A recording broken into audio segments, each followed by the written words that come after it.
నమస్తే. Delhi liquor policy కేసుకు సంబంధించి ఎన్ఫోర్స్మెంట్ డైరెక్టరేట్ అధికారులు కవితను అరెస్ట్ చేయటం, ఆ తర్వాత జరిగినటువంటి పరిణామాలు మనందరికీ తెలుసు. ఇలాంటి సందర్భంలో తాజాగా కవితను మరోసారి అంటే ఎన్ఫోర్స్మెంట్ డైరెక్టరేట్ అధికారులు అరెస్ట్ చేశారు, తిహార్ జైల్లో ఉన్నారు. ఇలాంటి సందర్భంలో ఈ కేసుపై ఫోకస్ పెట్టినటువంటి సిబిఐ కవితను అరెస్ట్ చేసింది. ఇలాంటి సందర్భంలో చాలా కీలకమైనటువంటి వ్యవహారంగా ఇది మారింది. ఇప్పటికే ఈ కేసులో ముఖ్యంగా ఢిల్లీ సీఎం అరవింద్ కేజ్రీవాల్తో పాటు డిప్యూటీ సీఎం సిసోడియా కూడా జైల్లో ఉన్నారు. సిసోడియా అయితే ఆయన గత ఏడాది నుంచి జైల్లోనే ఉన్నటువంటి పరిస్థితి. ఇలాంటి సందర్భంలో చాలా ముఖ్యమైనటువంటి పరిణామంగా మారబోతుందా అనేది కూడా ఒక క్వశ్చన్ మార్క్ కింద అయిపోయింది. అంటే కవితకి ఇక బెయిల్ వచ్చే ఛాన్స్ ఇప్పట్లో లేదు అనేదైతే ఖచ్చితంగా న్యాయ నిపుణులు అదే చెప్తున్నారు.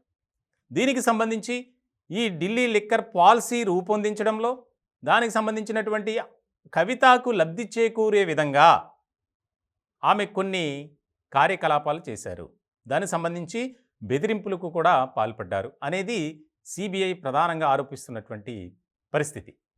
ఇలాంటి తరుణంలో కస్టడీ పిటిషన్ కోరుతూ కోర్టుకు సమర్పించినటువంటి ఏదైతే పిటిషన్లో కొన్ని అంశాలు ఉన్నాయి, అవి చాలా కీలకంగా మారాయి. దాని మీద ఆసక్తికరమైనటువంటి చర్చ కూడా జరుగుతుంది. ఏంటి, కవిత ఇలా కూడా చేశారా అనేది. వాస్తవానికి కేంద్ర దర్యాప్తు సంస్థల్లో ప్రధానమైనది సిబిఐ, ఈడీ.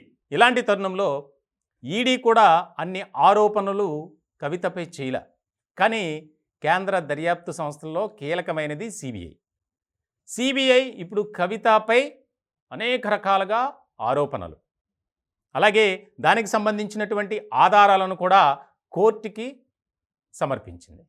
ఇలాంటి సందర్భంలో ముఖ్యమైనటువంటి పరిణామంగా ఈ కేసు అయితే ఖచ్చితంగా మారబోతుంది అనేది. కవిత బెదిరింపులకు కూడా పాల్పడ్డారా అనేది ఇప్పుడు ఒక రకమైనటువంటి చర్చ జరుగుతుంది. సౌత్ గ్రూప్ నుంచి చాలా కీలకంగా వ్యవహరించారు కవిత అని, అలాగే ఆమ్ ఆద్మీ పార్టీ నాయకులకు 100 కోట్ల రూపాయలు ముడుపులు వాస్తవమేనని, అలాగే కొంతమందిని బెదిరించడం, ఆమెకు సంబంధించినటువంటి సంస్థలకు లబ్ధి చేకూరే విధంగా ప్రలోభపెట్టడం, మభ్యపెట్టడం, భయపెట్టడం, వీటికి కూడా పాల్పడ్డారు అనేది చాలా కీలకంగా సిబిఐ ఆరోపిస్తుంది. ఇలాంటి తరుణంలో కస్టడీ పిటిషన్లో సిబిఐ పేర్కొన్నటువంటి అంశాలు కొన్ని మనం ఒకసారి చూద్దాం. ముఖ్యంగా కవిత కస్టడీ రిపోర్ట్లో కీలక విషయాలు పొందుపరిచిన సిబిఐ, ఢిల్లీ మద్యం స్కామ్లో కవితది కీలక పాత్ర అని సిబిఐ వారిచ్చినటువంటి పిటిషన్లో పేర్కొంది. అరబిందో గ్రూప్ శరత్ చంద్రారెడ్డితో కవితకు ఆర్థిక లావాదేవీలు ఉన్నాయి అని ఆరోపించడమే కాదు, దానికి సంబంధించి కొన్ని ఆధారాలను కూడా సబ్మిట్ చేసి ఇచ్చింది. భూమి కొనుగోలు పేరుతో శరత్ చంద్రారెడ్డి దగ్గర 14 కోట్ల రూపాయలు తీసుకున్న కవిత, కేజ్రీవాల్కు అనుచరుడు విజయ్ నాయర్ ద్వారా 100 కోట్లు చెల్లించిన కవిత, కవితకు చెందిన తెలంగాణ జాగృతి సంస్థకు 80 లక్షలు చెల్లించిన శరత్ చంద్రారెడ్డి. అలాగే ఇంకొక కీలకమైనటువంటి అంశం ఏంటంటే ఎంపీ మాగుంట శ్రీనివాసులరెడ్డి ద్వారా 25 కోట్లు తీసుకున్న కవిత, బెదిరింపుల ద్వారా ఇండో స్పిరిట్ సంస్థలో 65% వాటా పొందిన కవిత.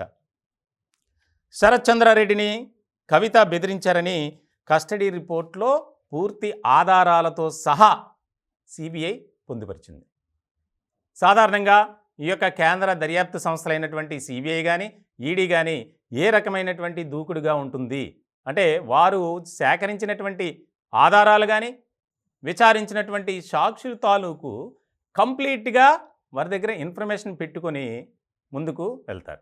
ఇలాంటి సందర్భంలో గత 2 ఏళ్లుగా దీని మీద విచారణ చేస్తుంది సిబిఐ. ఇప్పటికే ఎంతోమంది అరెస్ట్ అయ్యారు, బెయిల్పై కొంతమంది వచ్చారు, కొంతమంది అప్రూవర్లుగా మారారు. గతంలో సిబిఐ ఏదైతే కవితకు సంబంధించినటువంటి ఒక పర్సనల్ ఆడిటర్ ఉన్నారో గోరంట్ల బుచ్చిబాబు, ఆయన్ని కూడా విచారించారు. ఆయన ఇచ్చినటువంటి సమాచారం మేరకే కవితపై ఇన్ని అభియోగాలు, ఆధారాలతో సహా. ఇలాంటి సందర్భంలో రానున్నటువంటి రోజుల్లో కవిత భవితవ్యం ఏ రకంగా మారబోతుంది అనేది చాలా కీలకంగా మారినటువంటి అంశం. కస్టడీలో మరి 3 రోజుల పాటు విచారిస్తారు. విచారించినటువంటి క్రమంలో ఏ రకమైనటువంటి సమాధానం ఇస్తారు, ముఖ్యంగా ఈ అంశాలన్నిటికీ సంబంధించి ఏ రకమైనటువంటి ఆన్సర్ ఇస్తారు అనేది కీలకంగా మారింది. దానికి సంబంధించి అవసరమైతే ఆఖరి రోజు ఎవరైతే ఆమెపై ఇచ్చినటువంటి స్టేట్మెంట్లు ఉన్నాయో వారిని కూడా నేరుగా పిలిపించి కవిత సమక్షంలోనే విచారించాలి అనేది ఫోకస్ పెట్టింది సిబిఐ.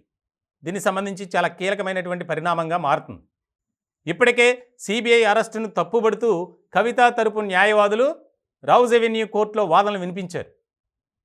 ఆ అంశంలో కూడా రౌజ్ అవెన్యూ కోర్టు మేజిస్ట్రేట్ కూడా కవిత తరపు న్యాయవాదులకి మొట్టికాయలు వేసింది. మీరెవరు ప్రశ్నించడానికి, ఆల్రెడీ సిబిఐ అరెస్ట్ అంశానికి సంబంధించి మాకు ముందస్తు సమాచారం ఇచ్చారు, మీకు ఇవ్వక్కర్లా, మీరు నిందితులుగా ఉన్నారు కాబట్టి మీకు సమాచారం ఇవ్వడం ఏంటి, ఆల్రెడీ జైల్లో ఉన్నారు అని చెప్పి చాలా సీరియస్గా వార్న్ చేసినటువంటి పరిస్థితి.